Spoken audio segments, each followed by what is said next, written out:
ئۆپراسیۆنا ڕزگارکردنا تەلحەمیسێ و گوندەوارێ وێ دەست پێ کرد. تیما ئۆریەنت نیوز کاری بوو خە بگهینە نێزی ئەنیا شەڕیا پێشی. تەفگەرە شەروانێن یەکینیان پاراستنا گەلیە پەگە پڕ چالاک بوو. لە گۆری شەروانان نێزی بیست گوندا هاتە ڕزگارکردن. ئەف حەملە حتەنها سەرکەفتی دەرباز بوو. نێزی 22 گوندا چەتێدا هاتە پاقشکردن. نێزی 14 حتا 15 چەتە هاتنە کوشتن و جەنازەی هەنێک جوانە کەتە دەستێ هەڤاڵادا و هەنێک جەبەلخانە و عەرەبی وا کەتنە دەستێ هەڤاڵە. دیمەنێن هەری بالکێش کۆمۆڕالێ شەروانە پڕ بلند بوون.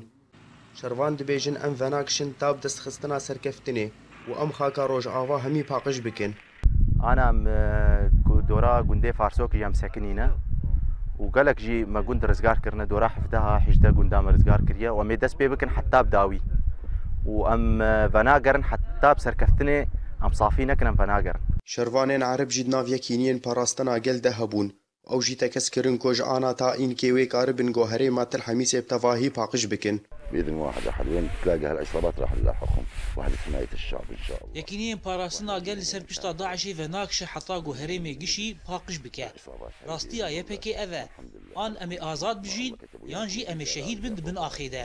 يعني نكون شهداء تحت الثرى. Hêjayê gotinê ku operasyona yekîneyên parastina gel pêk vediçe bi piştewaniya firokeyên şeriyê koalisyona navnetewî ku armancê Daişê li Telhemîsê bombebaran dikin.